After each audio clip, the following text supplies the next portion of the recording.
Hello, my dear listener. Welcome to the Sleep Wizard's Library. My name is Emma Brooks, and I'm so happy you chose to spend this quiet moment with me tonight. Wherever you're listening from, your bed, your couch, or somewhere peaceful, I hope you're feeling safe and at ease. This channel is a place for slow stories, gentle voices, and calm nights. Tonight's tale will guide you into a medieval world of stone castles, rain-soaked towers, and a love that grew quietly in the shadows. As I read, you may notice my breathing close to your ear. That's intentional. This is an ASMR sleep story, best experienced with headphones, designed to help your body relax and your mind slow down. If you enjoy stories like this, supporting the Sleep Wizard's Library truly helps. You can like the video, subscribe, or leave a comment. We especially love reading where you're listening from.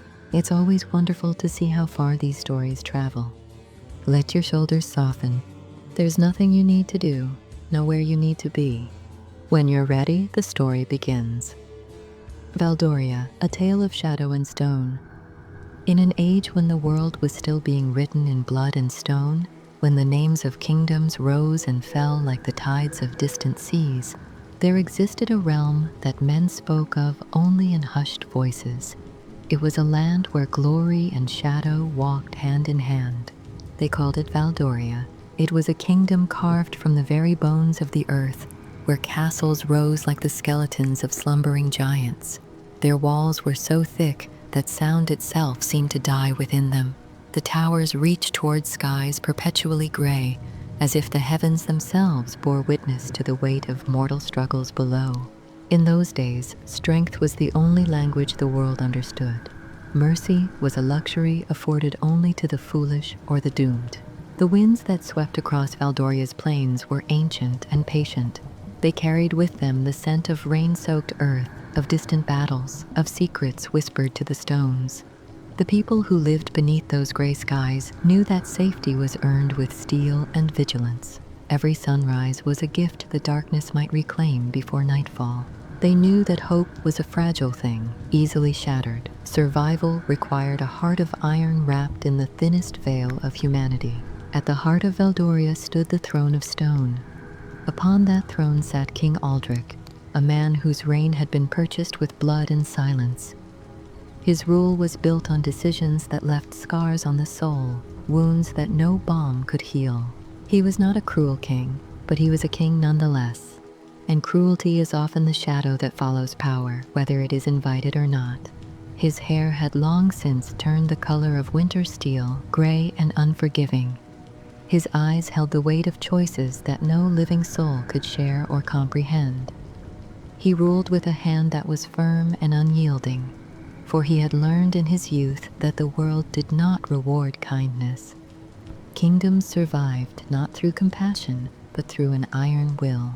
His great hall was a cavern of torchlight and shadow, a place where the very air seemed heavy with history. The pillars rose like the trunks of petrified trees, ancient and immovable. The floor had been worn smooth by the boots of 1,000 warriors who had knelt before him in oath and supplication. The banners that hung from the rafters were faded and torn. They bore the marks of wars that had long since passed into legend, their colors dulled by smoke and time. The air was thick with the smell of burning pine, of old iron and leather, of the accumulated weight of countless winters. Around him gathered his knights. They were men forged in the crucible of battle. Their names were spoken in the same breath as the names of storms and floods and other forces of nature that could not be reasoned with. They wore armor that had been dented and scarred by 100 blades.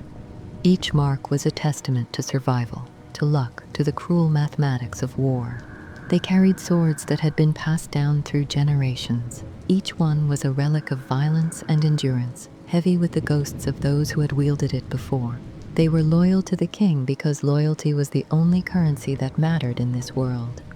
The alternative to loyalty was death, swift and certain and absolute. But among them, there was one who stood apart. His name was Kael. He did not stand apart because he was the strongest, though his sword arm was as steady as the foundation stones of the castle itself. His shoulders bore the weight of his armor as if it were nothing more than cloth. He did not stand apart because he was the most feared, though there were men in distant lands who still spoke his name in whispers. They crossed themselves when they heard it on the wind. He stood apart because he was silent. While the other knights roared their victories and drank themselves into stupors, Kael sat in the shadows and watched. While they boasted of the enemies they had slain and the lands they had claimed, while they competed for glory and favor like dogs fighting over scraps, he remained still. He was a man of few words, and those words were chosen with the care of a craftsman selecting his tools. Each one was measured and deliberate. When he spoke, others listened, not because his voice was loud, but because it was true. He had come to the king's service many years ago. He arrived at the gates of the castle on a night much like any other, a night of rain and wind and the kind of darkness that makes even the bravest men reach for their swords. They prayed to gods they did not believe in. No one knew where he had come from. No one knew what battles he had fought before he knelt before King Aldric and swore his oath, what demons he had faced, what losses had carved the lines into his face. But the king had looked into his eyes and seen something there, some quality that could not be named but could be recognized, a depth of purpose, a quiet strength that needed no proclamation, and he had accepted the oath without question. In the years that followed, Kael had proven himself again and again. He had stood on the walls when the northern clans came screaming out of the mountains like a tide of fury and steel. He had held the line when lesser men had broken and fled. He had ridden into the forests where bandits hid among the ancient oaks. Their camps were concealed in the deep shadows.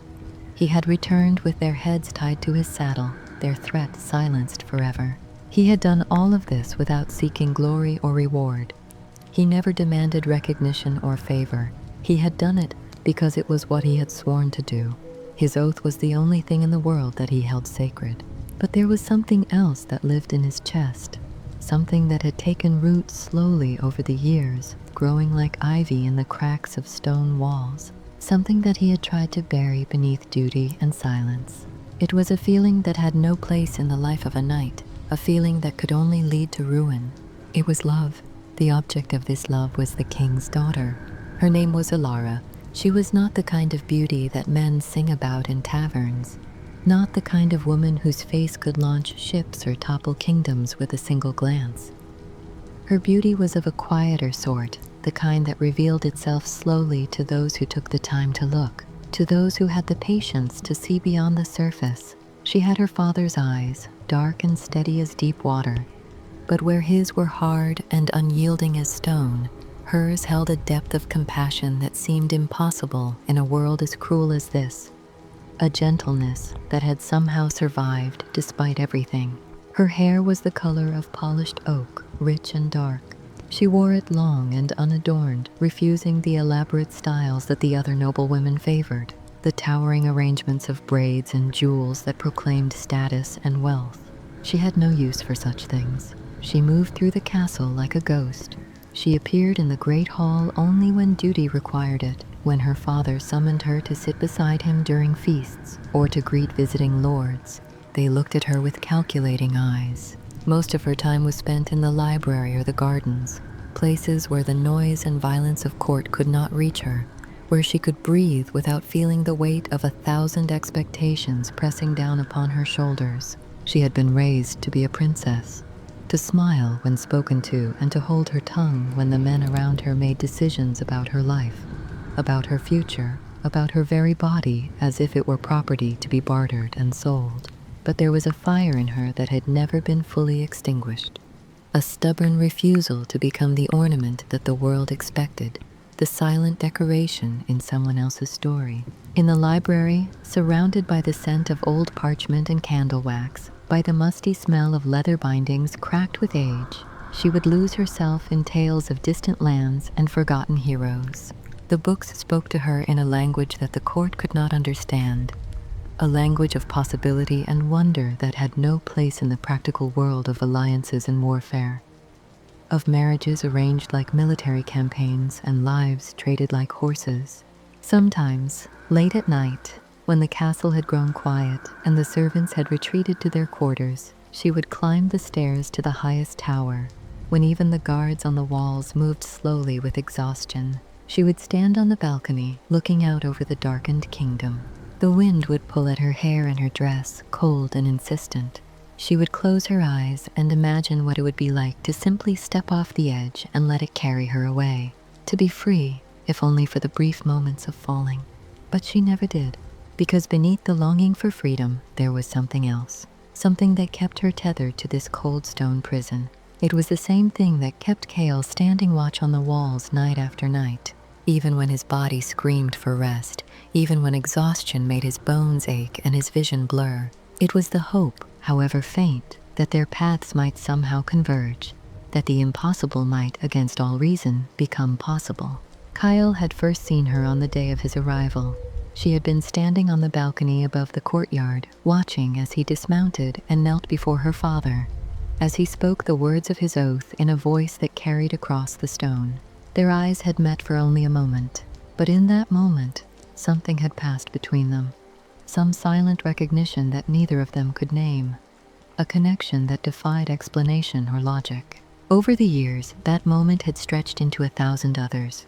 Glances exchanged across the great hall during feasts, when the noise and laughter of the gathered nobles created a kind of privacy in the midst of the crowd, when they could look at each other without being seen. A nod of acknowledgement when they passed in the corridors, their footsteps echoing in the empty spaces between them, the air itself seeming to hold its breath. Once, during a harsh winter when ice had coated the stones of the courtyard like glass, when the world had turned treacherous and cold, she had stumbled on the rain-slick surface.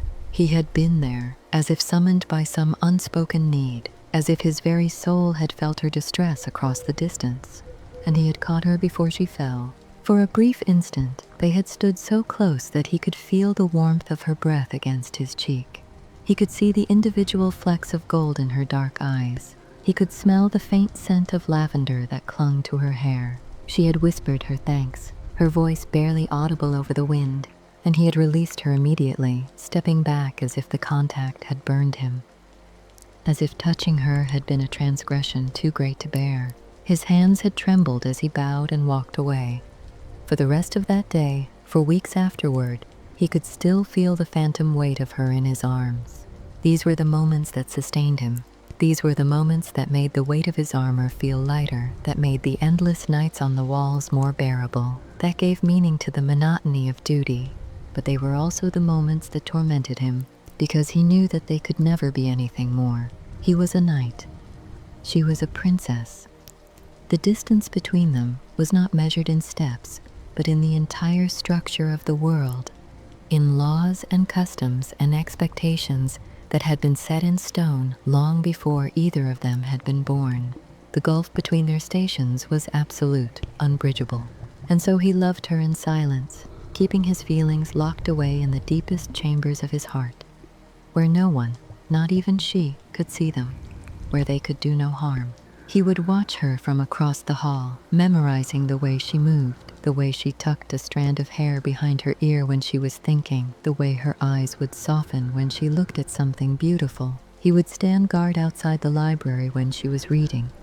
He told himself it was simply his duty to protect the royal family, knowing that it was a lie, knowing that he positioned himself there deliberately, that he found excuses to linger. On the nights when sleep would not come, when the memories of battle and blood pressed too close, he would think of her face. When he could still hear the screams of dying men and see the faces of those he had killed, and the darkness would recede just a little, just enough to survive until morning.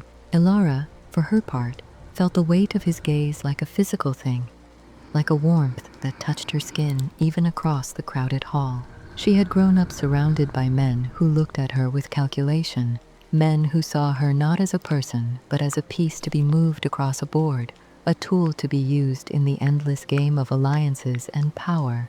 Their eyes were empty of recognition, filled only with assessment. But when Kael looked at her, she felt seen, she felt real. There was no hunger in his eyes, no expectation or demand, no sense that she owed him anything simply for existing in his line of sight. There was only a quiet recognition, a respect that she had never encountered anywhere else, a regard that made her feel like a person rather than a possession. She found herself watching for him in the crowds, listening for the sound of his footsteps in the corridors, that distinctive rhythm, measured and purposeful. When days passed without a glimpse of him, she felt his absence like a cold wind cutting through her chambers. She would ask the servants, as casually as she could manage, whether Sir Kael had returned from patrol, whether he had been injured in some skirmish, whether he was well. The servants would answer politely, never questioning why the princess took such interest in one particular night among many, and she would feel relief wash over her like warm rain. Sometimes, in the privacy of her chambers, when the fire had burned low and the castle had fallen silent around her, she would allow herself to imagine a different world. A world where she was not a princess and he was not a sworn knight. A world where they could simply be two people who had found each other in the darkness. In these imaginings, they would walk together through fields that stretched to the horizon, under skies that were blue instead of gray, where the air was warm and the grass was soft beneath their feet. They would speak freely about things that mattered and things that didn't, about dreams and fears and all the small details of life that are usually swallowed by duty. He would tell her about the places he had seen and the battles he had fought. She would tell him about the books she had read and the dreams she kept hidden. Neither of them would have to measure their words or guard their expressions. And at the end of the day, when the sun set and the stars began to appear, they would sit together in comfortable silence, and that would be enough. But these were only dreams, fragile things that dissolved in the harsh light of morning. She had been taught from childhood that her life was not her own, that her body and her future belonged to the kingdom, that her duty was to accept whatever marriage her father deemed necessary for the survival of Valdoria. She had watched other noble women go through the same ritual. She had seen them married off to men they had never met, sent away to distant castles to bear children and maintain alliances, to disappear into lives that erased everything they had once been. Some had wept on their wedding days, their tears staining their elaborate gowns. Others had worn masks of stoic acceptance, their faces blank as stone. All of them had disappeared from her life. They became strangers in foreign courts, their letters growing less frequent until they stopped altogether. She had told herself that she would be different, that she would find a way to carve out some small space of freedom within whatever cage awaited her. But as the years passed and her father's face grew more lined with worry, as the threats to the kingdom multiplied and the need for powerful alliances became more urgent, she knew that her time was running out. The world was closing in, and then the summons came. It arrived on a night when the wind howled through the battlements like a living thing, when the rain fell so hard that it sounded like the fists of the dead pounding on the gates, demanding entry. A rider came from the south, his horse half dead from exhaustion. Its flanks were heaving and streaked with foam, its eyes rolling white with terror. He carried a message sealed with the mark of Prince Draven, the ruler of the Iron Reaches, a kingdom that sat on Valdoria's southern border like a blade pressed against a throat. The servant who received the message brought it immediately to the king's chamber. He woke Aldric from a restless sleep filled with the dreams of old men, dreams of battles fought and decisions made, of roads not taken. King Aldric broke the seal and read by the light of a single candle. As his eyes moved across the words, the color drained from his face like water from a broken vessel. He sat there for a long time after he had finished reading. He stared at the parchment as if it might somehow change its meaning, as if the words might rearrange themselves into something more palatable. Outside, the storm continued to rage. The rain hammered against the windows like it was trying to break through, like it was trying to warn him. Finally, he rose and dressed himself. He moved slowly, like a man walking toward his own execution. Each movement was deliberate and heavy. He called for his chamberlain and ordered that the council be summoned immediately, regardless of the hour, regardless of the weather. Within the hour, the great hall filled with the highest lords and the most trusted knights. They came stumbling from their beds, half-dressed and bleary-eyed. They wondered what emergency could possibly warrant such a summons in the middle of the night. They stood in a circle around the throne. Their faces were illuminated by the guttering flames of hastily lit torches. Their breath misted in the cold air that seeped through the stones. Kael stood among them as he always did, silent and watchful. His hand rested on the pommel of his sword. He had been on watch when the summons came, and he had sensed immediately that something was wrong. The tension in the air was like the pressure before a thunderstorm, electric and ominous. The king spoke without preamble. His voice carried through the hall like the toll of a funeral bell. Each word was measured and final. "Prince Draven has proposed a marriage," he said. Each word fell like a stone into still water, creating ripples that would eventually become waves. "He wishes to unite our kingdoms through the bond of blood. He has asked for my daughter's hand."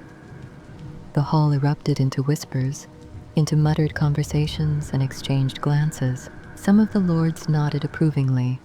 They were already calculating the advantages such an alliance would bring, already counting the gold and the soldiers in the strategic positions. The Iron Reaches commanded the southern passes and controlled the coastal trade routes. An alliance would bring wealth, security, military strength, everything a kingdom needed to survive. Others looked uneasy. They exchanged glances that spoke volumes, their faces troubled. Prince Draven's reputation was well known. It was not a reputation built on kindness or mercy or any of the qualities that make a man worthy of respect. Kael felt the floor shift beneath him. He felt the air in the hall grow thin and cold. He felt something in his chest constrict like a fist closing around his heart. He kept his face impassive. He kept his hand steady on his sword, but inside something was breaking, fracturing like ice under too much weight. The king continued, his voice flat and weary, empty of conviction. "The Iron Reaches command the southern passes and the coastal trade routes. An alliance with Draven would secure our borders and bring wealth to our people. It would also send a message to our enemies that Valdoria is not alone, that we have powerful friends who will come to our aid if we are threatened." One of the older lords spoke up, a man whose beard was white as frost and whose face bore the scars of a dozen campaigns. A man who had served the king since before Kael was born. "And what of the prince himself, my lord? What manner of man is he?" The king's jaw tightened. For a moment, he did not answer. The silence stretched, uncomfortable and heavy. When he finally spoke, his words were careful, measured, chosen to reveal as little as possible. "He is a warrior," he said. "He is strong, and he is feared. Those qualities matter in times such as these." But Kael knew what the king was not saying. He had heard the stories that came out of the Iron Reaches, whispered by travelers and merchants who had passed through that dark kingdom, who had seen things that haunted their dreams. He had heard of villages burned to ash because they had failed to pay their tithes on time, of men hanged from the walls of the prince's fortress for the crime of speaking against him, their bodies left to rot as warnings. He had heard of women who had disappeared into the dungeons beneath the keep, who were never seen again, their screams echoing through the stone corridors, and of children who had been taken from their families and trained as soldiers, their minds twisted until they knew nothing but obedience and violence, until they had forgotten their own names. Prince Draven was not a man. He was a storm-given human form, a creature of violence and pride who ruled through fear and the constant threat of annihilation. And the king was going to give his daughter to this monster. The council continued late into the night. The lords argued back and forth about the terms of the alliance. Their voices rose and fell like waves against a shore. They spoke of dowries and armies, of trade agreements and military support, as if they were haggling over livestock at a market, as if they were discussing the price of grain or iron. No one mentioned Elara. No one asked whether she should have a say in her own fate, whether her wishes or her happiness or her very soul should be considered in this transaction. She was a piece on a board, valuable only for what she could bring to the table, for the alliances she could secure. Kael stood through it all, his face a mask of stone. His mind was screaming. Every fiber of his being wanted to cry out against this injustice. He wanted to speak. He wanted to step forward and tell them all that they were making a terrible mistake, that no alliance was worth sacrificing an innocent life to a man like Draven, that there had to be another way. But he held his tongue, because he was a knight, nothing more. His opinion on matters of state carried no weight. His feelings for the princess were irrelevant, a private weakness that had no place in the machinery of power. And so he stood there in the darkness, wrestling with a despair that had no outlet, until the first light of dawn began to seep through the high windows. until the council finally disbanded. The lords filed out. Some were satisfied with the night's work. Others were troubled, but unwilling to voice their concerns, unwilling to challenge the king's decision. The king remained on his throne, alone now except for the shadows, his head bowed under the weight of what he had just set in motion. Kael remained in the hall after everyone else had gone. The torches had burned low. The shadows were thick and heavy, pooling in the corners like spilled ink, like dark water gathering in the low places. He stood before the throne. The king had long since retired to his chambers. He stared at the empty seat as if it could provide him with answers, as if the cold stone could tell him what to do. He knew what he wanted to do. He wanted to go to the king and beg him to reconsider, to plead for Elara's freedom, to offer himself in whatever capacity might change the course of events. But he also knew that such an act would be meaningless. He was a knight, sworn to obey. His personal desires, his private anguish, these things did not matter in the grand scheme of kingdoms and alliances. And so he stood there in the darkness, his hands clenched into fists at his sides, wrestling with a grief that had no name and no outlet until the servants began to stir and the castle slowly came to life around him, until duty called him back to the walls. Elara learned of the betrothal the following morning. The sun was pale and weak through the windows, casting no warmth. Her father summoned her to his private chambers, a room that smelled of old leather and burning candles. The walls were lined with maps of kingdoms, and the ghosts of past campaigns seemed to linger in every corner. She entered quietly, as she had been taught. She stood before him with her hands folded, waiting for him to speak, knowing already what he would say. The king looked at her for a long moment. In his eyes, she saw something that might have been regret, or perhaps simply exhaustion, the weariness of a man who has made too many impossible choices. "Sit," he said, gesturing to a chair. She sat. Her back was straight, her face composed. She gave nothing away. She had learned long ago not to show fear or uncertainty in front of her father. He valued strength above all else, even in his daughter, especially in his daughter. He told her gently, or as gently as a man like Aldric could manage, that she was to be married to Prince Draven, that the ceremony would take place within the month, that she would travel south to the Iron Reaches to begin her new life as the prince's wife and eventually as the mother of his heirs, the vessel for the continuation of his bloodline. The lords filed out. Some were satisfied with the night's work. Others were troubled but unwilling to voice their concerns, unwilling to challenge the king's decision. The king remained on his throne, alone now except for the shadows, his head bowed under the weight of what he had just set in motion. Kael remained in the hall after everyone else had gone. The torches had burned low. The shadows were thick and heavy, pooling in the corners like spilled ink, like dark water gathering in the low places. He stood before the throne. The king had long since retired to his chambers. He stared at the empty seat as if it could provide him with answers, as if the cold stone could tell him what to do. He knew what he wanted to do. He wanted to go to the king and beg him to reconsider, to plead for Elara's freedom, to offer himself in whatever capacity might change the course of events. But he also knew that such an act would be meaningless. He was a knight, sworn to obey. His personal desires, his private anguish, these things did not matter in the grand scheme of kingdoms and alliances. And so he stood there in the darkness, his hands clenched into fists at his sides, wrestling with a grief that had no name and no outlet until the servants began to stir and the castle slowly came to life around him, until duty called him back to the walls. Elara learned of the betrothal the following morning. The sun was pale and weak through the windows, casting no warmth. Her father summoned her to his private chambers, a room that smelled of old leather and burning candles. The walls were lined with maps of kingdoms, and the ghosts of past campaigns seemed to linger in every corner. She entered quietly, as she had been taught.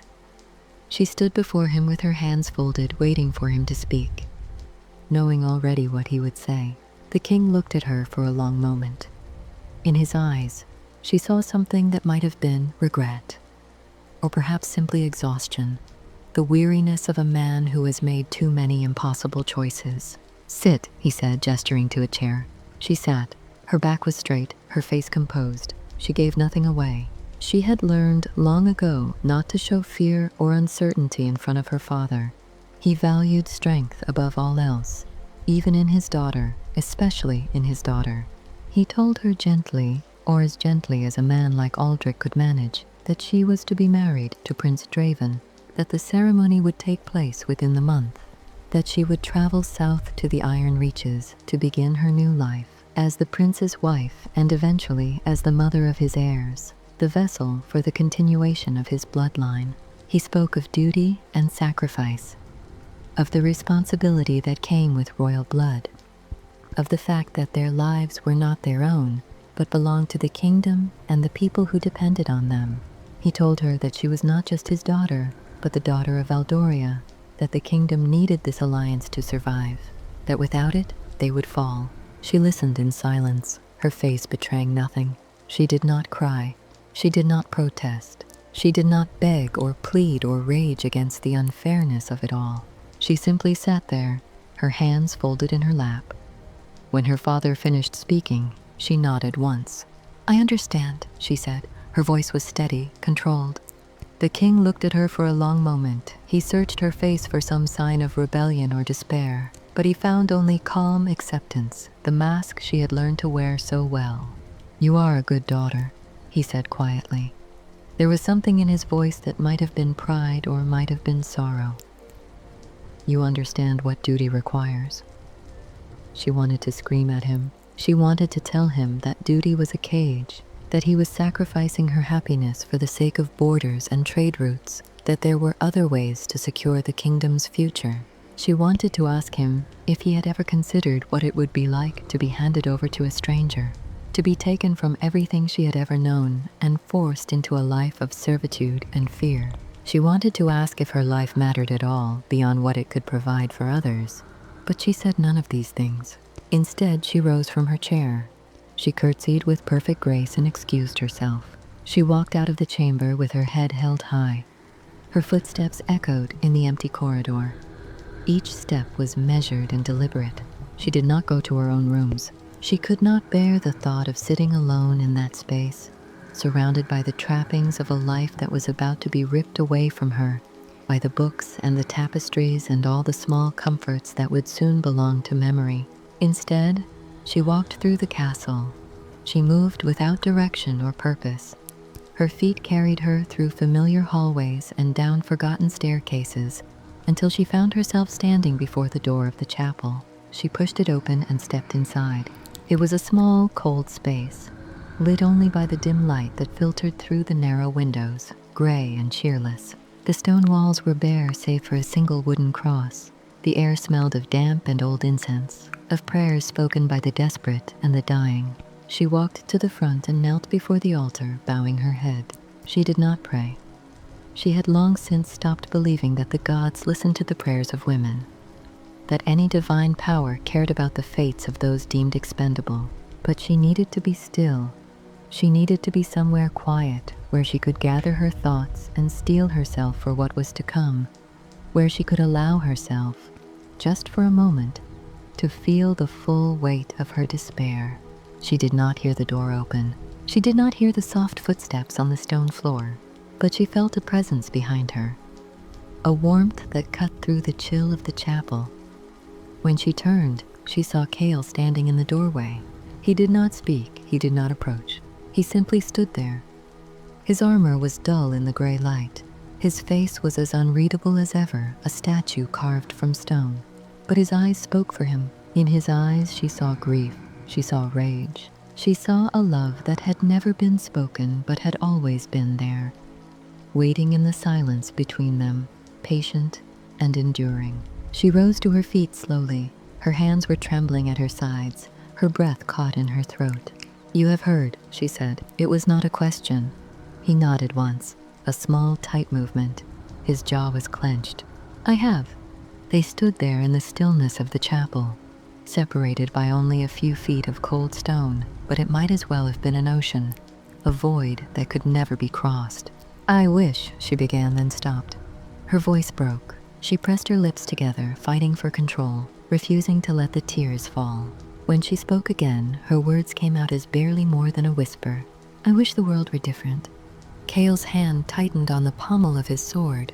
The leather of his glove creaked with the pressure, the only outward sign of the storm raging inside him. "As do I," he said. His voice was rough, like stone grinding against stone, like something breaking. There was nothing else to say. There were no words that could change what was happening, no promises that could be made, no future that could be salvaged from the wreckage of their lives. And so they stood there in silence, two people caught in a current too strong to resist, sharing a moment that would have to last them the rest of their lives. Finally, Elara turned and walked toward the door. As she passed him, she paused. For just an instant, her hand brushed against his. It was the briefest of touches, so light that it might have been an accident, but they both knew it wasn't. Her fingers lingered for a heartbeat, warm against his cold armor. Then she was gone. Her footsteps faded into the distance. Kael remained where he was, standing in the empty chapel. His heart was a leaden weight in his chest. Her touch still burned on his hand like a brand. The days that followed were a blur of preparation, a nightmare from which there was no waking. The castle filled with seamstresses and cooks, with servants hauling trunks and crates, with the endless machinery of a royal wedding grinding into motion like some great mechanical beast. Elara was fitted for dresses she would never wear again, elaborate gowns of silk and velvet that weighed almost as much as armor. That made it difficult to breathe. She was instructed in the customs of the Iron Reaches. She was taught the proper forms of a dress and the rituals she would be expected to perform, the ways she would need to bend and shape herself to fit into her new life. She was given advice by women who had never met her and never would. Noble women from neighboring kingdoms who had been brought in to share their wisdom about marriage and duty, about the management of a royal household. They spoke in hushed voices about things that made her stomach turn, about expectations and obligations and the ways a woman must surrender herself. She moved through it all like a ghost. Her face was a mask of calm compliance, but inside she felt herself fracturing piece by piece. At night, alone in her chambers, she would stand at the window. She would look out over the darkened kingdom. She would allow herself to weep. The tears came silently. They tracked down her cheeks and dripped onto the stone sill. When they were spent, she would wipe her face and climb into bed. She would lie awake until dawn, staring at the ceiling, counting the hours she had left. Kael threw himself into his duties with a ferocity that bordered on madness, on self-destruction. He volunteered for every patrol, every night watch, every task that would keep him away from the castle and away from her, away from the sight of her being prepared like a sacrifice. He rode out into the forests and the hills, hunting bandits that did not exist, chasing shadows, anything to keep his mind from the image of her face in the chapel, from the memory of her touch. The other knights noticed his behavior but said nothing. They had seen men do stranger things when the weight of the world became too much to bear, when the mind sought escape in action. And then, on the night before the prince was due to arrive, everything changed. It began with fire. The watchtowers on the eastern wall were the first to fall. They had stood for 300 years, weathering storms and sieges. Their stones were fitted so precisely that not even a blade could slip between them. But on that night they burned like kindling, like dry timber soaked in oil. The flames rose high into the sky, visible for miles. They painted the clouds the color of blood. They turned the night into a hellish mockery of day. The alarm bells began to ring. Their frantic clanging cut through the night like the screams of the dying, like the voice of the castle itself crying out in pain. Kael was in the barracks when the attack began. He had just returned from a patrol.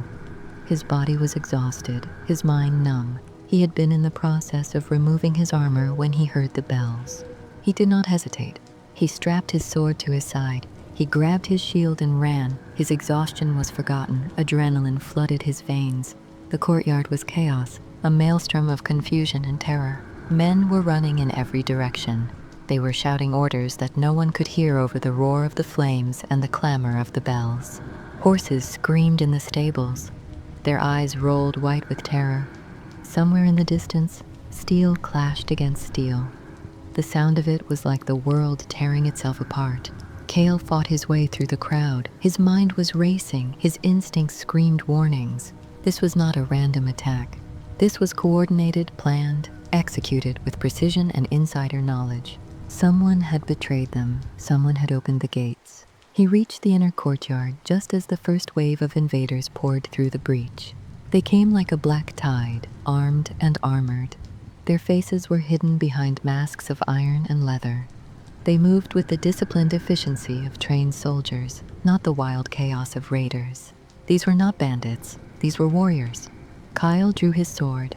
The familiar weight of it in his hand was the only solid thing in a world that had suddenly become chaos.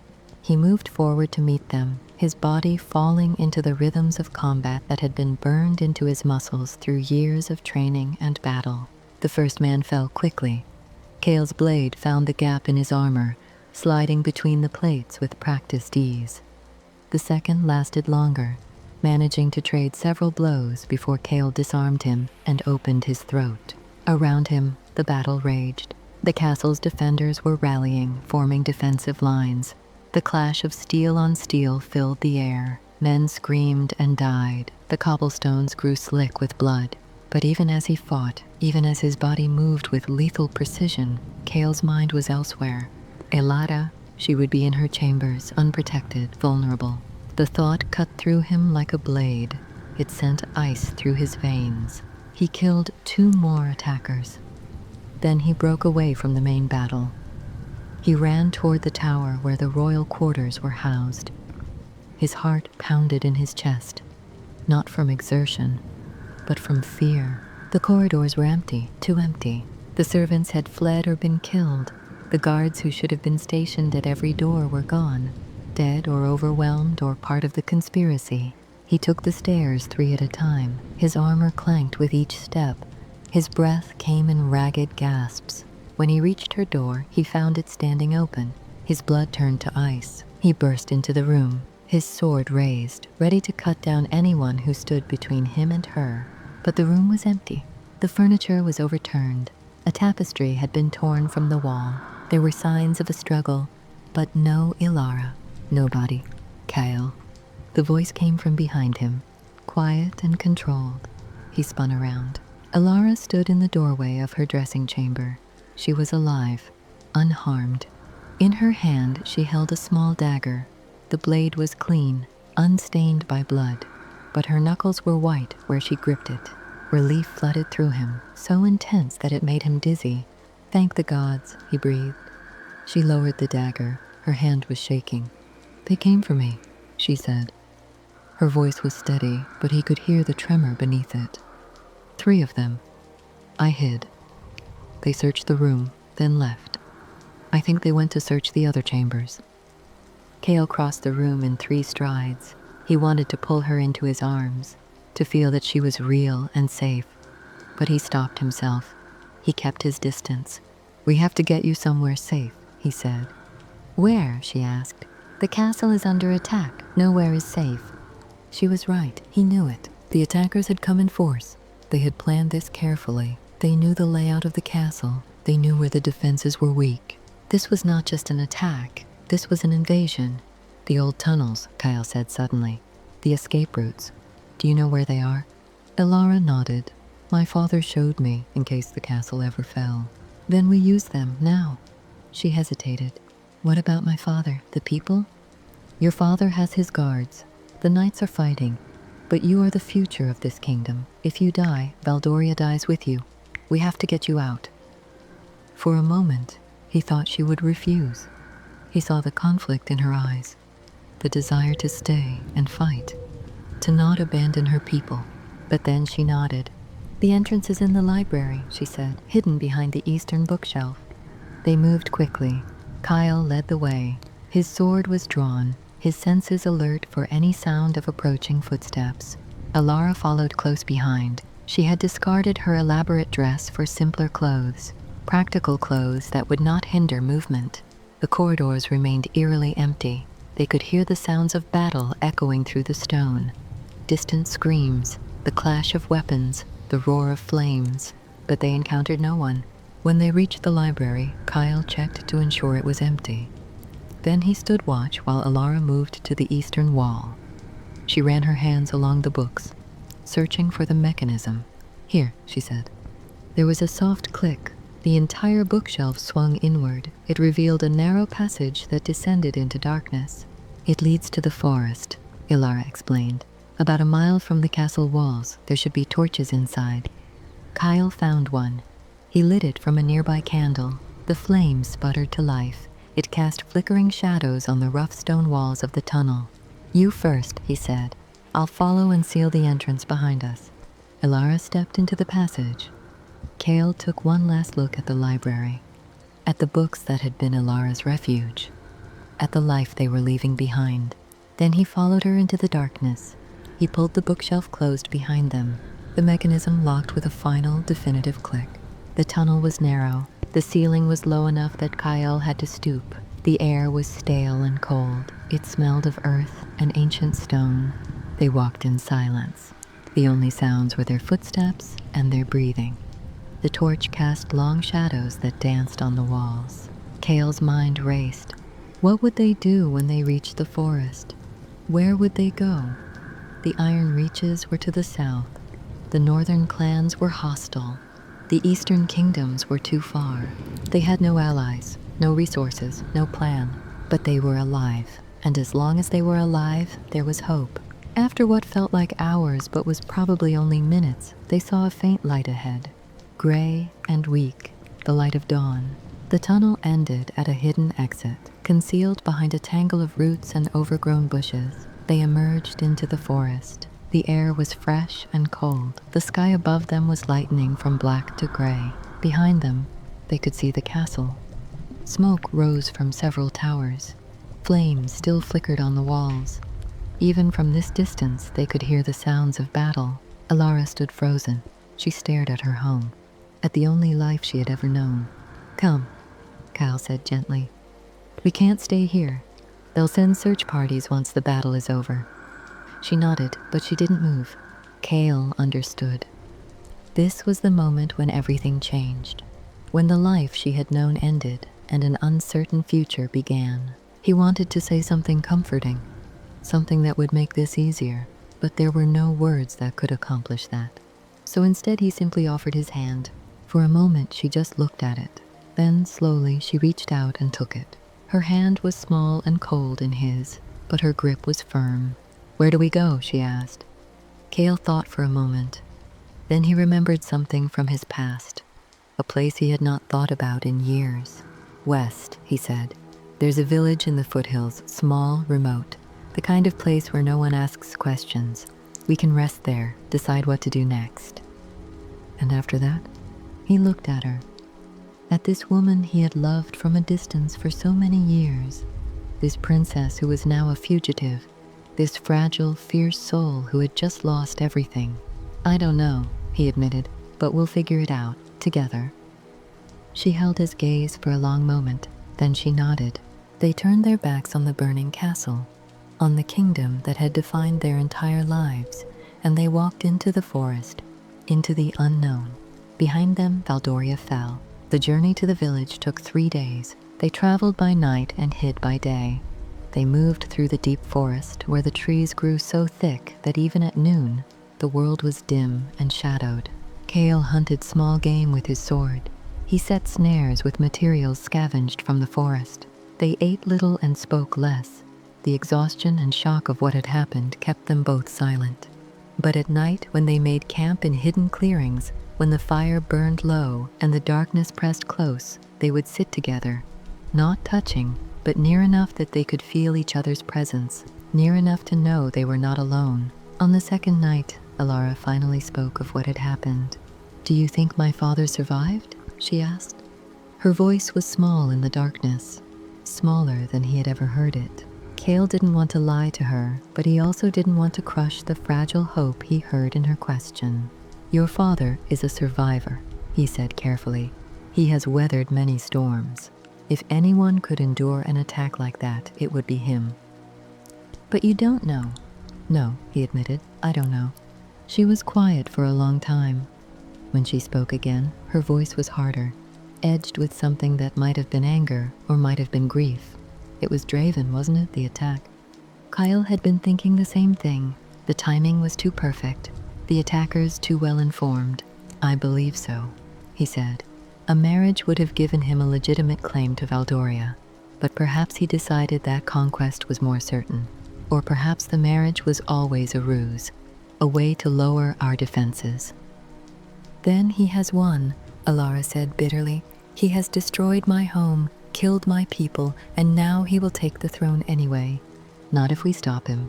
She looked at him in the firelight. Her eyes were red from crying, but they held a fierce determination. How? We are two people, alone, powerless. What can we possibly do against an army? I don't know yet, Kael said. But you are the rightful heir to Valdoria. If your father is dead, then you are the queen. That means something. That gives us a claim, a reason for others to rally to our cause. What others? Who would help us? The northern clans, the eastern kingdoms. Anyone who fears that if Draven takes Valdoria, they will be next. Tyrants rarely stop at one conquest. Elara considered this. Slowly she nodded. Then that is what we must do, she said. We must find allies, build an army, take back what was stolen. Kael felt something stir in his chest, something that had been dormant for days. It took him a moment to recognize it. Hope. Yes, he said, that is what we must do. She looked at him for a long moment. The firelight played across her face. It highlighted the exhaustion in her features, but it also showed the strength there, the resilience. Thank you, she said quietly, for saving me, for staying with me. You could have died defending the castle. You could have left me to my fate, but you didn't. I swore an oath to protect the royal family, Kael said. Is that the only reason? The question hung in the air between them, heavy with implication. Kael knew he should deflect, should maintain the distance that propriety demanded, but they were no longer in the castle. The old rules no longer applied, and he was tired of lying. No, he said, it's not the only reason. Then what is? He looked at her. At this woman who had occupied his thoughts for so many years, who had been the light in his darkness, the warmth in his cold duty. You are, he said simply. You have always been the reason. Ilara's breath caught. For a moment neither of them moved. Then she reached across the small distance that separated them. She took his hand in hers. I need to tell you something, she said. Something I should have said long ago, when I stood on balconies and imagined falling, when I endured the endless preparations for a marriage I did not want. There was only one thing that kept me tethered to life. Only one reason I did not simply step off the edge and let the wind take me. She paused. Her thumb traced small circles on the back of his hand. It was you, she whispered. The hope, however foolish, that somehow our paths might converge, that I might know what it was to be seen by you, to be valued not for what I could bring to a kingdom, but for who I am. Kael felt something break open in his chest. All the feelings he had kept locked away for so long came flooding out. He raised his free hand, slowly, giving her time to pull away if she wished. He cupped her face. She did not pull away. You are the most remarkable person I have ever known, he said. His voice was rough with emotion. Your strength, your compassion, your refusal to be diminished by a world that tried to make you small. I have loved you from the moment I first saw you, and I will love you until the moment I die. Elara's eyes filled with tears, but she was smiling. Then we are both fools, she said, loving what we thought we could never have. Perhaps, Kael said, but we have it now. He leaned forward. She met him halfway. Their lips touched. Gentle at first, tentative, as if they were both afraid that this moment might shatter if they moved too quickly. But then Ilara's hand moved to the back of his neck. She pulled him closer, and the kiss deepened, became something more urgent, more desperate. It was the kiss of two people who had been denied each other for too long, who had watched from a distance and suffered in silence, who had finally found each other in the wreckage of their world. When they finally pulled apart, they were both breathing hard. Kael rested his forehead against hers. Whatever happens, he said. Whatever we face it together. Together, Elara agreed. They sat there in the firelight, no longer separated by duty or station or the expectations of a world that had tried to keep them apart. Just two people who had found each other in the darkness, who had chosen each other when everything else had fallen away. And in that moment, despite everything they had lost, despite the uncertainty of their future, they were happy. The village Kael had remembered was called Ashford. It was a collection of perhaps 20 buildings, clustered around a central square. The houses were small and simple, built from rough timber and stone. The people were farmers and hunters. They eked out a living from the thin soil of the foothills. They traded occasionally with travelers, but mostly they kept to themselves. It was the kind of place where strangers were viewed with suspicion, but where hospitality was still considered sacred. Kael and Elara arrived just after nightfall. They approached cautiously. Kael had changed into simpler clothes. He had hidden his armor and sword in the forest. Elara had covered her distinctive hair with a hood. They could not afford to be recognized, not yet. The village elder was a woman named Marin. She was old. Her face was lined with deep wrinkles, but her eyes were sharp. They missed nothing. She looked them over carefully when they appeared at her door. "Travelers," she said. It was not a question. "Yes," Kael said. "We're heading west. We need a place to rest for a few days. We can work for our keep." Marin studied them for a long moment. Kael had the uncomfortable feeling that she saw right through their disguise, that she knew exactly who and what they were. But all she said was, "There's a barn behind the mill. You can sleep there. In exchange, the man can help with the harvest. The woman can assist in the kitchen." "Thank you," Elara said softly. Marin nodded, then she turned and went back inside. The conversation was over. The barn was small but dry. There was hay for bedding, a small stove for warmth. It was a far cry from the castle, from the luxuries Elara had known her entire life. But she didn't complain. She simply made a nest in the hay. She wrapped herself in the single blanket they had brought, and she slept more soundly than she had in weeks. Kael watched over her, his hand resting on his hidden sword, ready to defend her from any threat. But no threats came. The village was peaceful. The people were kind. For the first time since the attack, they could breathe. They stayed in Ashford for a week. Kael worked in the fields. His muscles remembered the rhythms of farm work from his youth, before he had become a knight, before his life had been defined by war and duty. Elara helped in the kitchens. She learned to knead bread and prepare simple meals. She spoke with the village women. She learned their stories, their struggles. She had spent her entire life in a castle, surrounded by nobility and politics. But here, among these simple people, she found something she had never expected. She found peace. In the evenings, she and Kael would sit outside the barn. They would watch the sunset over the hills. They would talk about small things, the weather, the quality of the harvest, the personalities of the villagers. They did not speak of Valdoria, or Draven, or the future. They simply existed, together, in a moment stolen from the chaos of their lives. But they both knew it couldn't last. On the 7th day, a rider came through the village. He was a merchant. He brought news from the south, from Valdoria. The news was grim. King Aldric was dead, killed in the attack on the castle. Prince Draven had claimed the throne. He declared himself the rightful king through conquest. He promised peace and prosperity to any who swore loyalty to him. Those who refused were branded traitors. They were hunted, executed. And he was searching for Princess Elara. He claimed she had been kidnapped by a treasonous knight. He offered a substantial reward for information leading to her capture, alive. Kael and Elara listened to this news in the kitchen where Elara was working. The merchant told his story to the gathered villagers, unaware that his quarry was standing right there, hidden in plain sight. When the merchant left, Elara excused herself. She walked out of the village, into the forest. Kael found her there, sitting on a fallen log, her face in her hands. He sat down beside her. He didn't speak. He simply waited. Finally, she looked up. Her eyes were dry, but her face was pale. "My father is dead," she said. Her voice was hollow. "I'm sorry. I knew it was likely, but hearing it confirmed." She trailed off. She shook her head. He was not a perfect father. He was cold, distant. He treated me like a piece on a board rather than a daughter. But he was still my father, and now he's gone. Kael put his arm around her shoulders. She leaned into him. They sat there in silence for a long time. When Elara finally spoke again, her voice was different, harder, filled with resolve. "Draven will pay for this," she said.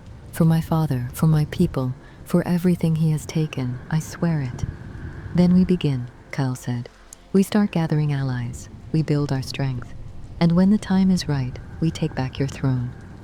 Elara turned to look at him. There was fire in her eyes now, the same fire he had glimpsed in the castle, the refusal to be defeated. "How do we start?" "The northern clans," Kael said.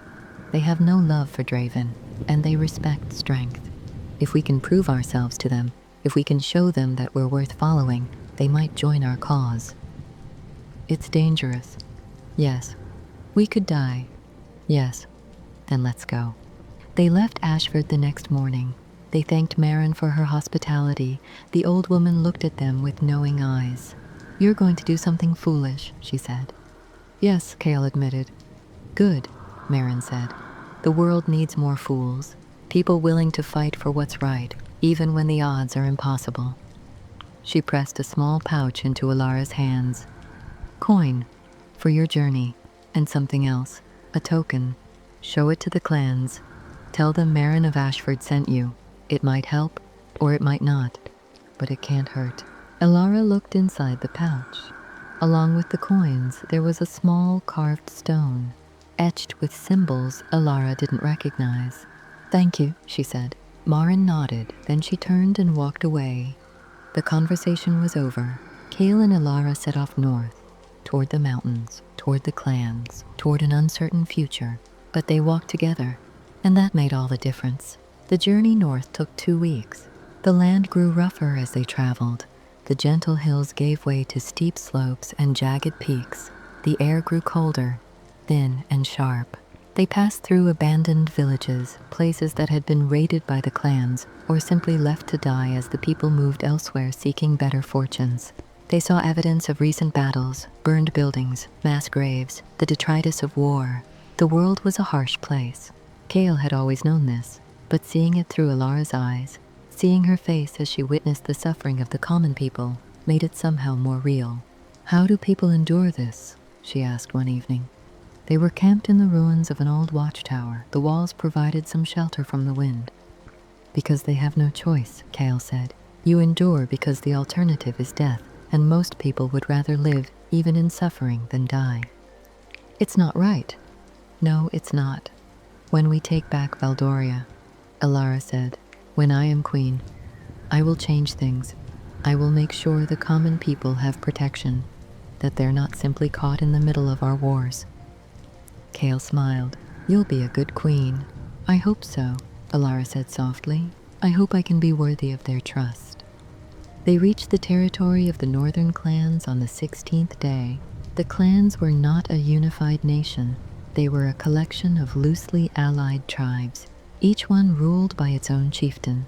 They spent as much time fighting each other as they did fighting external enemies. But they had one thing in common. They valued strength above all else. They respected warriors, and they despised weakness. Kael and Elara approached the largest clan, the Wolfborn. Their territory was marked by totems, carved wooden posts topped with wolf skulls. They were stopped by scouts before they got within a mile of the main settlement. The scouts were young men, barely more than boys, but they carried themselves with the confidence of seasoned warriors. Their spears were sharp, their eyes were cold. "State your business," one of them said. "We seek an audience with your chieftain," Kael said. "We have a proposition." The scouts exchanged glances. One of them laughed. "The chieftain doesn't see just anyone," he said, "especially not lowland scum." Kael kept his temper, barely. "We have coin," he said, "and we have this." He pulled out the token Maren had given them. He held it up. The scouts' expressions changed. The laughter died. "Where did you get that?" one of them demanded. "From a friend," Kael said. "Now, will you take us to your chieftain, or do we need to find another clan?" The scouts conferred in hushed voices. Finally, they nodded. "Come," one of them said. "But if you try anything, we'll gut you where you stand." "Understood." They were led through the forest to a settlement built into the side of a mountain. The buildings were a mix of stone and timber, solid, built to withstand siege. People stopped to stare as they passed. Children pointed, women whispered, men fingered the handles of their weapons. Kael kept his hand near his sword. Elara walked beside him, her head held high, refusing to show fear. The chieftain's hall was the largest building in the settlement. It was built from massive logs. The roof was thatched with reeds. Smoke poured from a hole in the center. Inside, it was dim and smoky. The air smelled of roasted meat and unwashed bodies. Warriors lined the walls. They watched with suspicious eyes. At the far end of the hall, on a throne made of bones and furs, sat the chieftain. His name was Ragnar. He was enormous, taller than any man Kael had ever seen. His arms were thick as tree trunks. His beard was wild and gray. Scars covered his face and arms. He looked like violence given human form. "Approach," he said. His voice was like grinding stone. Kael and Elara walked forward. They stopped a respectful distance from the throne. "You carry the token of Marin," Ragnar said. "That earns you the right to speak, but nothing more. Speak quickly. My patience is limited." Kael glanced at Elara. This was her moment, her chance to prove herself. She stepped forward. When she spoke, her voice was clear and strong. "My name is Elara. I am the daughter of King Aldric of Valdoria, the rightful heir to the throne that has been stolen by Prince Draven of the Iron Reaches. I have come to ask for your help in reclaiming what is mine."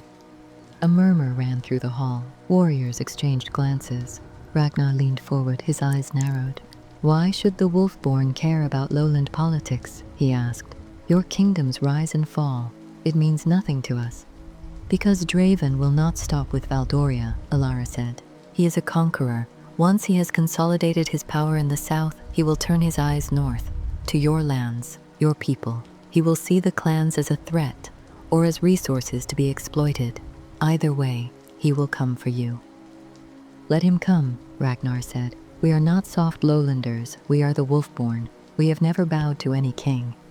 "I'm not asking you to bow," Elara said. "I'm asking you to fight. Not for me, for yourselves, for your freedom. If we stand divided, Draven will destroy us one by one. But if we stand together, we can stop him." Ragnar considered this. He stroked his beard. "You speak well," he said, "for a princess. But words are cheap. What can you offer us? Gold? Land?" "I offer you the chance to shape the future," Elara said. "When I take back my throne, the Wolfborn will be remembered as allies, as the clan that stood with the rightful queen when others cowered. Your people will have trade rights, protection, a voice in how the kingdom is run." "Pretty promises," Ragnar said, "but promises are even cheaper than words."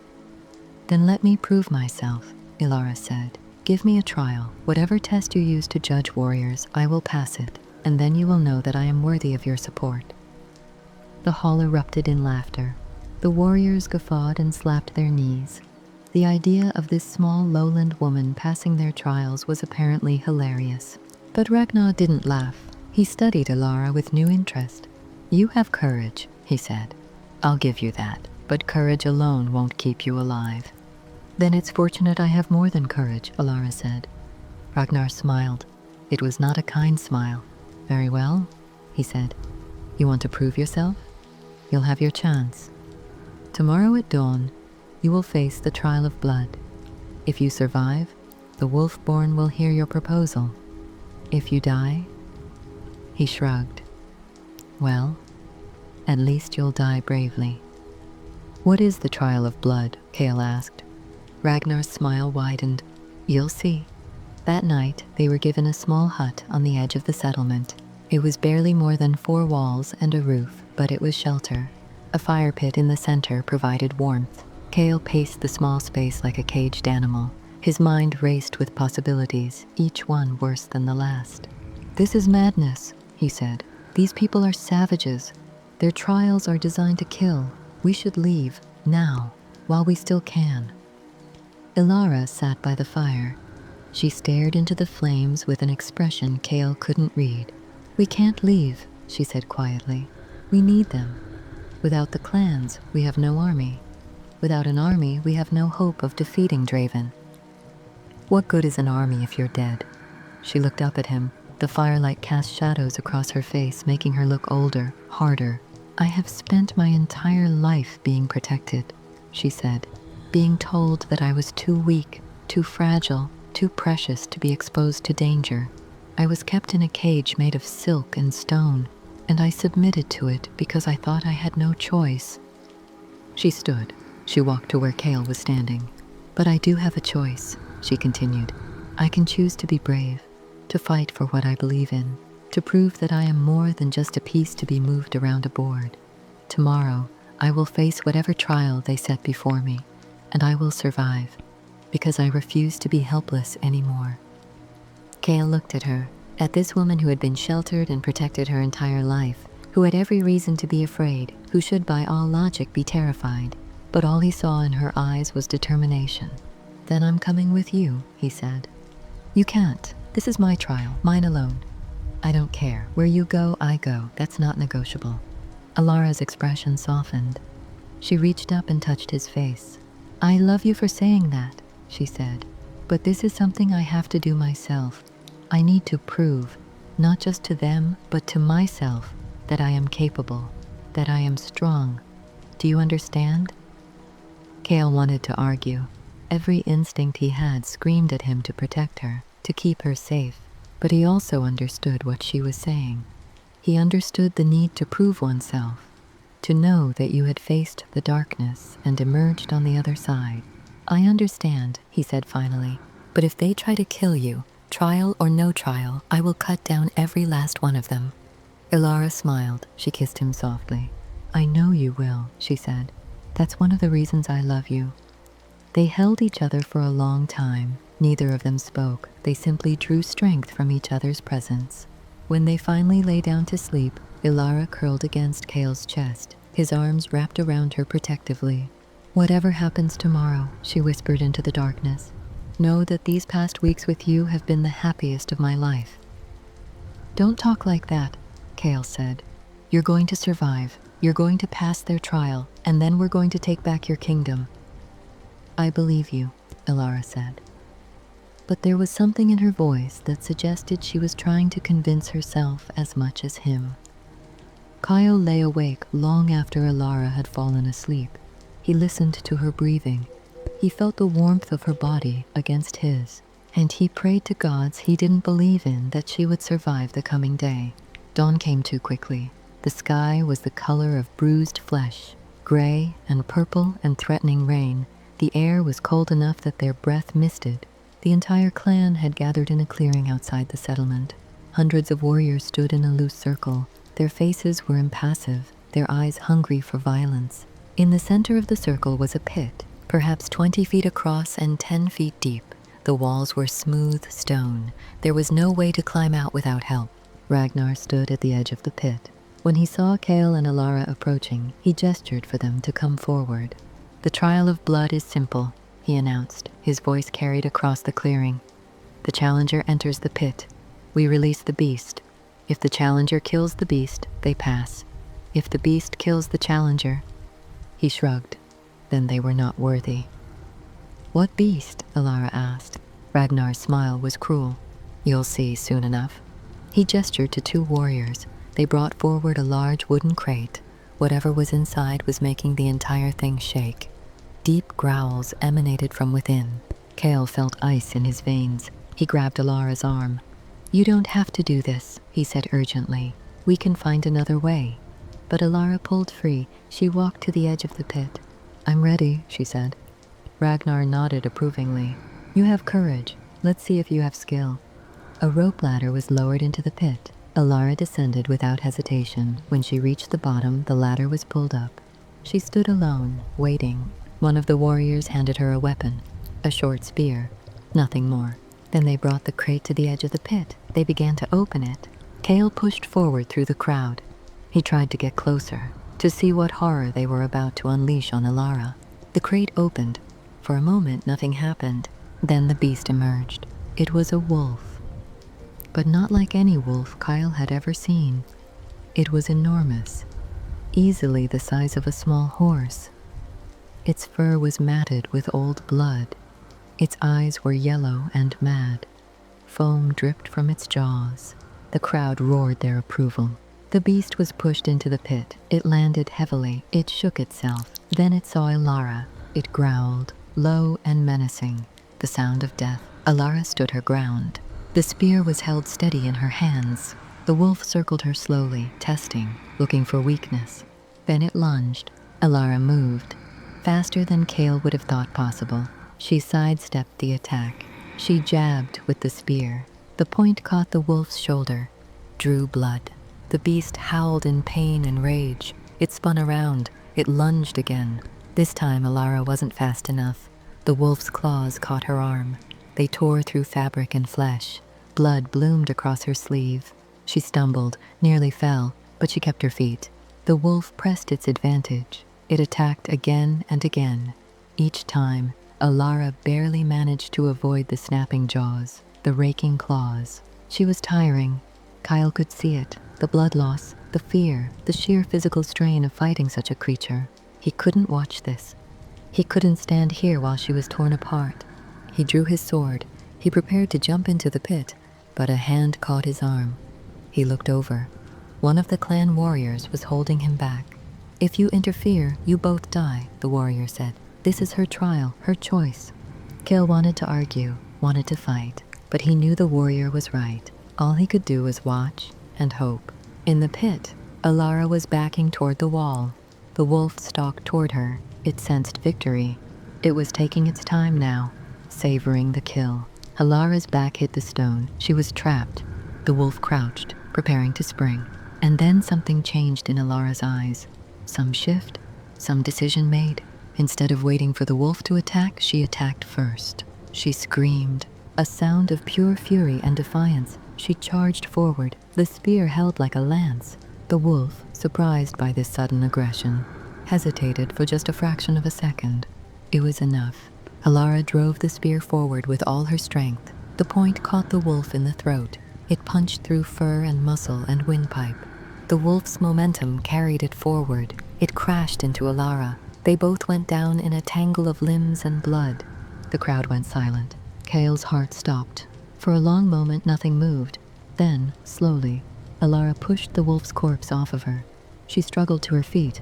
She was covered in blood, her own and the wolf's. Her clothes were torn. Her arm was badly injured. But she was alive. She looked up at Ragnar, at the assembled clan. Her expression was defiant. "Is that enough?" she asked. Her voice was hoarse. "Or do you have more tests?" For a moment, Ragnar just stared at her. Then, slowly, he began to laugh. It was a booming sound, full of genuine amusement and respect. "By the old gods," he said, "you actually did it. You killed the beast."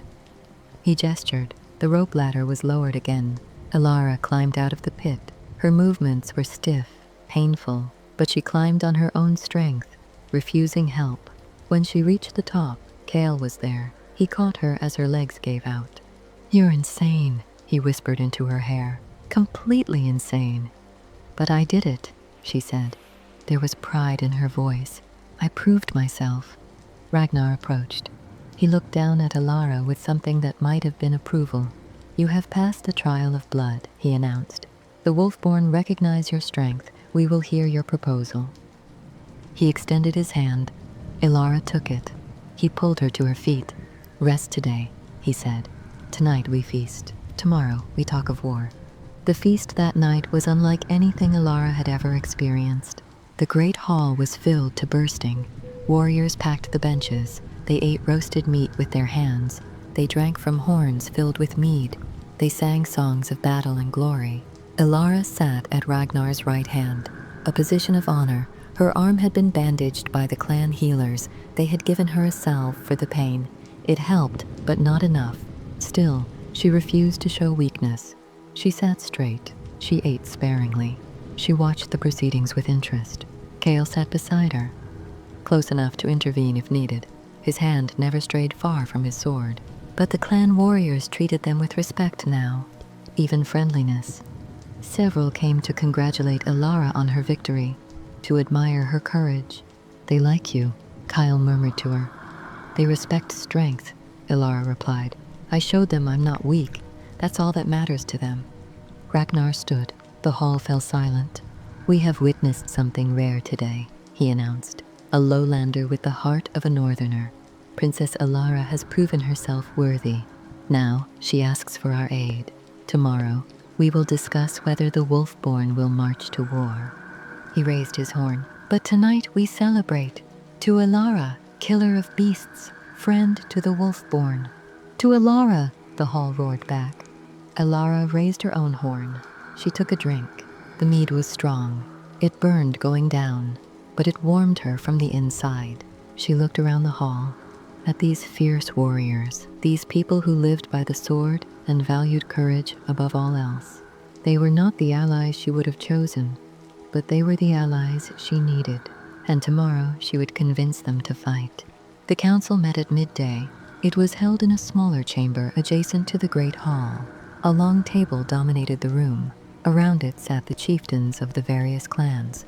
Not just the Wolfborn, but representatives from the Bearclaw, the Ravenwing, the Stonefist, and others. Ragnar had sent word the night before. He had invited the other clans to hear Elara's proposal. It was both an honor and a challenge. If she could convince this council, she would have an army. If she failed, she would have nothing. Elara stood at the head of the table. Kael stood behind her, a silent support. She looked at each chieftain in turn. They were all hard men and women, scarred, battle-tested, skeptical. "Thank you for hearing me," she began. "I know you have no reason to trust me. I am a stranger, an outsider, but I come to you with a warning and an opportunity." She gestured to Kael. He unrolled a map on the table. It showed Valdoria and the surrounding regions. "Prince Draven now controls Valdoria," Elara continued. "He has the richest farmland in the region, the strongest fortifications, and the largest army. But he is not satisfied. He is a conqueror by nature. He will not stop." She pointed to the northern territories. "Your lands are next. You are divided. Each clan fights its own battles. Draven will use that against you. He will conquer you one by one, or he will pit you against each other. Either way, within 5 years, you will all be under his boot." One of the chieftains, a woman with a scar across her face, spoke up.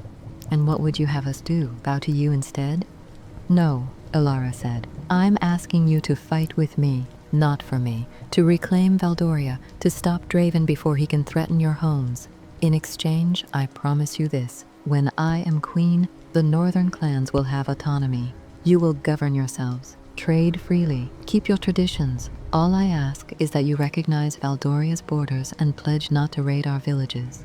"Promises," another chieftain scoffed. "What guarantee do we have that you'll keep them?" "My word," Elara said simply. "I know that means little to you now, but I am willing to make it binding.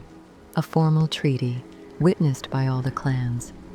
If I break my word, you will be free to march on Valdoria and claim whatever justice you see fit." The chieftains exchanged glances. This was more than any lowland ruler had ever offered them. "What of supplies?" Ragnar asked. "Warriors we have, but an army needs food, weapons, armor." "Valdoria's treasury was emptied by Draven," Elara admitted. "I have little gold to offer, but I know where we can get what we need. The eastern kingdoms. They fear Draven as much as we do. If we can convince them to support us, they will provide supplies, and more soldiers." "You ask much," the Bearclaw chieftain said. "You want us to march to war, to risk our warriors, our people, for a throne that is not ours." "I ask you to defend your future," Elara said. "Draven will come, whether you help me or not.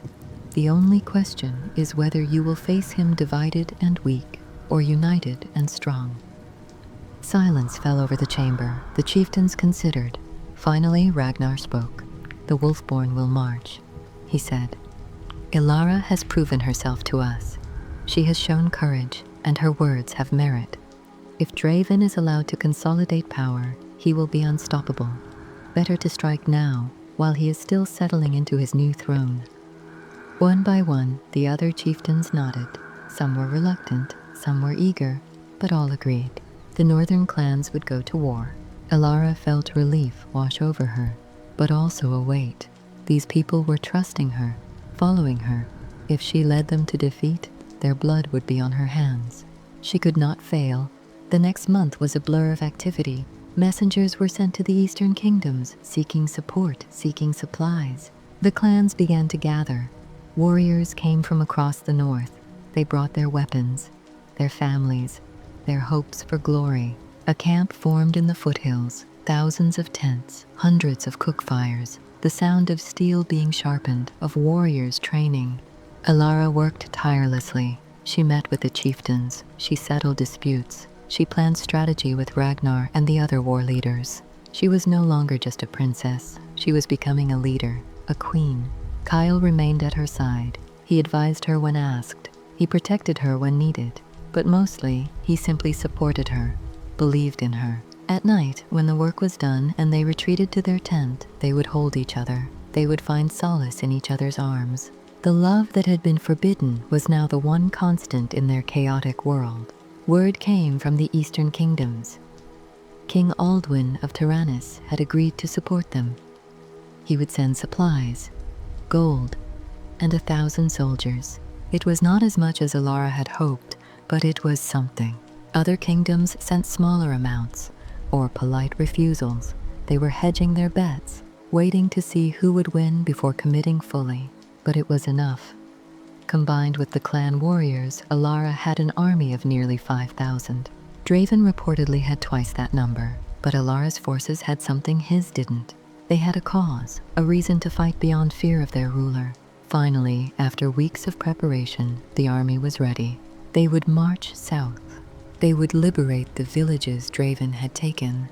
They would build support among the common people. And then, when they were strong enough, they would take back Valdoria's capital. They would take back the throne. The night before the march, Elara stood on a hill overlooking the camp. She watched the fires burning, heard the songs of the warriors, felt the weight of what was to come. Kael came to stand beside her. "Having second thoughts?" he asked gently. "Every minute," Elara admitted. "I'm terrified. What if I fail? What if I lead all these people to their deaths?" "Then you fail," Kael said. "But you will have tried. You will have fought. That's more than most people can say." "Is it enough?" "It has to be."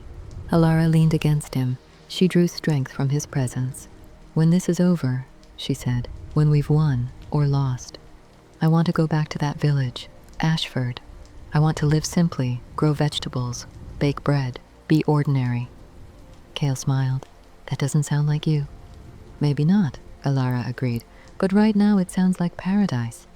"Then we'll do it," Kael said. "After the war, we'll find our peace." They stood there in the darkness, two people on the edge of something vast and terrible, holding on to each other, holding on to hope. Tomorrow the war would begin, but tonight they had this moment, and it was enough. The march south took 3 weeks. The army moved slowly, burdened by supply wagons and camp followers. But they moved with purpose. As they traveled, villages began to rally to their cause. People who had suffered under Draven's rule saw Alara's banners. They saw hope. They joined. Some brought weapons. Others brought food. All brought their loyalty. The army swelled, 6,000, 7, 8. Draven's forces began to take notice. Skirmishes broke out, small battles at bridges and crossroads. Alara's forces won more than they lost. The clan warriors were fierce, unafraid of death. They fought with a savagery that Draven's conscripted soldiers couldn't match, and Kael led from the front. His sword became legend. Men spoke of the Silent Knight, the warrior who never boasted but never lost. Elara herself proved to be a capable tactician. She had spent years reading about war in her father's library. Now she put that knowledge to use. She chose battlefields carefully. She used terrain to her advantage. She avoided fights she couldn't win and pressed advantages when they appeared. Slowly, methodically, they pushed south, toward Valdoria's capital, toward the final confrontation. 2 months after leaving the north, they stood on a ridge overlooking the city. It looked different than Elara remembered. Darker.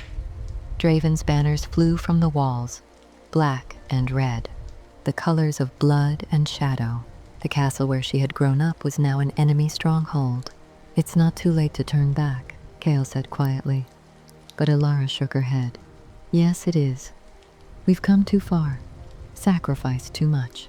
This ends here, one way or another.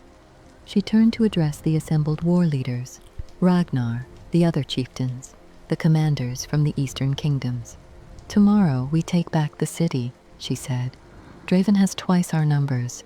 He has the advantage of walls and position, but we have something he doesn't. We fight for freedom, for justice, for a future where tyrants don't rule through fear. She paused. She looked at each of them in turn. I won't lie to you. Many of us will die tomorrow. Maybe all of us. But we will die free. We will die fighting. And that is worth more than a lifetime lived in chains. The war leaders nodded grimly. They knew the odds, but they had chosen this path. Tonight we rest, Elara continued. Tomorrow we make history. As the leaders dispersed to prepare their forces, Kael pulled Elara aside. Whatever happens tomorrow, he said, I want you to know that loving you has been the greatest honor of my life. Elara's eyes filled with tears, but she smiled. And you have been my salvation, she said. In my darkest moments, you were my light, my hope, my reason to keep fighting. They kissed, long and deep, pouring everything they felt into that moment. When they finally pulled apart, they rested their foreheads together. Together, Elara whispered. Together, Kael agreed. That night, neither of them slept. They held each other. They talked of small things and large. They tried to memorize every detail, every touch, every word, because they both knew that tomorrow might be their last day, and if it was, they wanted to spend every moment of tonight together. When dawn came, painting the sky in shades of gold and crimson, they stood together on the ridge. The army assembled behind them, thousands of warriors, ready to fight, ready to die. Elara raised her sword. The blade caught the morning light. For Valdoria, she cried. For Valdoria, the army roared back, and they marched to war. The battle for Valdoria's capital was brutal and bloody. The siege began at dawn. Elara's forces surrounded the city on 3 sides, leaving the eastern gate open. An old tactic, meant to give the enemy hope of escape while preventing them from fighting with the desperation of the cornered. Draven's forces lined the walls. Archers rained arrows down, defenders hurled stones and burning oil, the air filled with smoke and screams. Kael led the first wave. Clan warriors with siege ladders rushed the walls. Many fell, but more kept coming. They climbed over the bodies of their fallen brothers, driven by fury and purpose. Elara commanded from a distance, directing reinforcements where the fighting was thickest. She had wanted to fight on the front lines, but Ragnar had convinced her otherwise. A leader's value was in their vision, not just their sword arm. The battle raged for hours. The sun climbed toward noon. Bodies piled at the base of the walls. Blood ran in rivers through the streets. But slowly, inevitably, Elara's forces gained ground.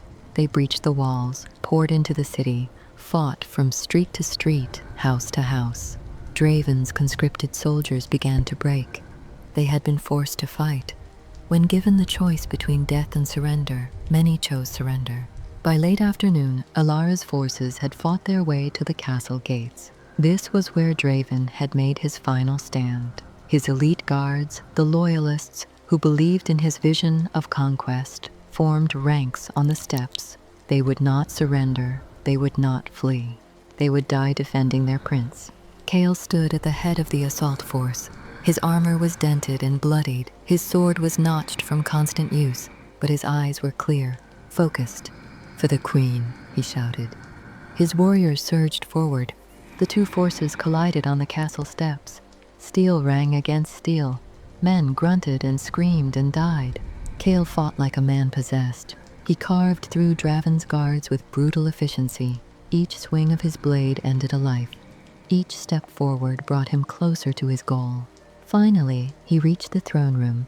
The great hall where he had once stood silent among the king's knights was now a charnel house. Bodies littered the floor, blood stained the ancient stones, and on the throne of stone sat Prince Draven.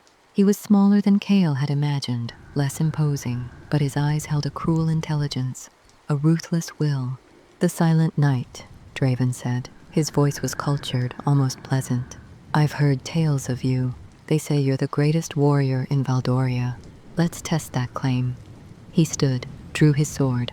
They circled each other. Two warriors, two ideologies. Only one would leave this room alive. Draven attacked first. His blade was quick, precise. He had been trained by the finest swordmasters in the Iron Reaches. But Kael had been forged in real combat, in battles where mistakes meant death, where theory met bloody reality. They traded blows. The sound of their swords echoed through the empty hall. Both men were skilled, both were experienced. But Kael had something Draven didn't. He had a reason to win that went beyond ambition or pride. He was fighting for Elara, for their future, for a world where love was possible. Draven's blade slipped past Kael's guard. It cut deep into his shoulder. Pain exploded through Kael's arm. His sword nearly fell from his grip. Draven smiled, sensing victory. But Kael used the momentum. He stepped inside Draven's reach. His wounded arm shot out and grabbed Draven's sword hand, held it immobile. With his other hand, he drove his blade into Draven's chest. The prince's eyes widened in shock, in disbelief. He tried to speak, but only blood came out. Kael pulled his sword free. Draven collapsed. His eyes stared sightlessly at the ceiling. The tyrant was dead. Kael sank to his knees. Exhaustion and pain overwhelmed him. Around him, clan warriors poured into the throne room. They had won. Valdoria was free. Elara found him there, still kneeling, still bleeding. She ran to him, dropped to her knees beside him. "Kael," she breathed. Her hands fluttered over his wound.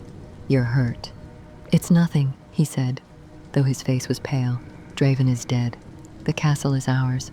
Tears streamed down Elara's face. Relief, joy, grief for all that had been lost. "We did it," she whispered. "We actually did it."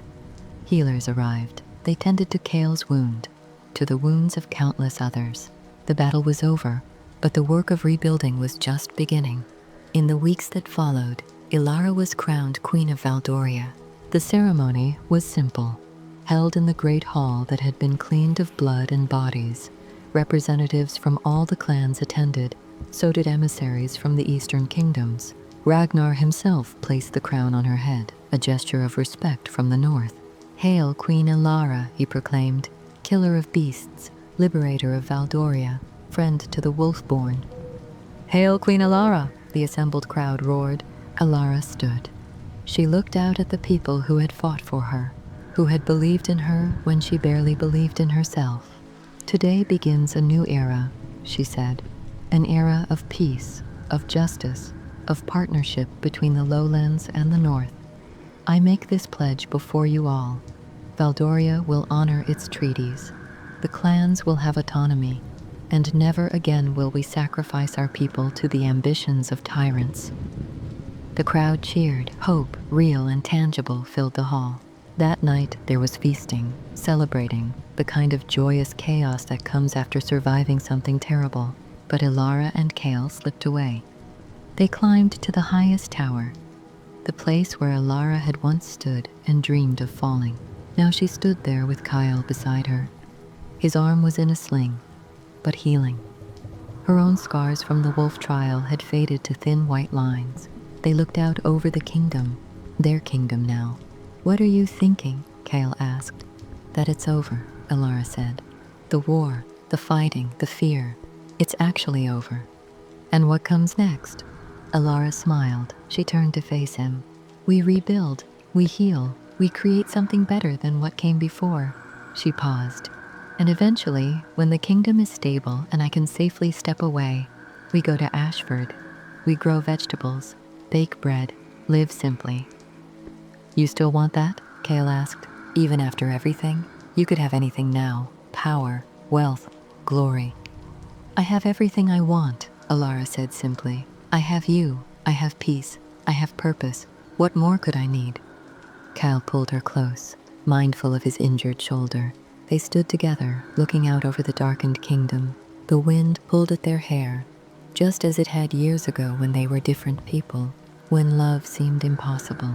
But they had survived, they had fought, they had won. And now they had the rest of their lives to build something beautiful from the ashes of what had been destroyed. "I love you," Kael said. The words he had kept locked away for so long now came easily. "I love you," Elara replied, "always." Below them, the kingdom slept. Above them, the stars emerged from the clouds. The sky, for the first time in longer than anyone could remember, was beginning to clear. The gray was giving way to something brighter, and in that tower, two people who had found each other in the darkness held each other in the light. Their story was far from over. There would be challenges ahead. Rebuilding a kingdom was no simple task. Political maneuvering, economic recovery, healing old wounds. But they would face it together. Queen and knight, ruler and protector, partners in all things. They had been forged in shadow and stone, in blood and fire. And they had emerged stronger, tempered like the finest steel. The kingdom of Valdoria had fallen and risen again. And at its heart stood two people whose love had survived everything the world could throw at them. This was not the end of their story, but it was the end of the beginning, and sometimes that is enough. The end. And that's where our story rests for tonight. Thank you for spending this quiet time with me here at the Sleep Wizards Library. I hope this tale brought you a sense of calm, or gently carried you closer to sleep. If you're still awake, that's perfectly okay. Let the rain, the images on the screen, and my breathing keep you company for a little while longer. If you enjoyed this story, you're always welcome to support the channel by liking, subscribing, or leaving a comment. And if you feel like it, tell us where you're listening from. We truly love reading them. Now there's nothing left to do, just rest. Good night.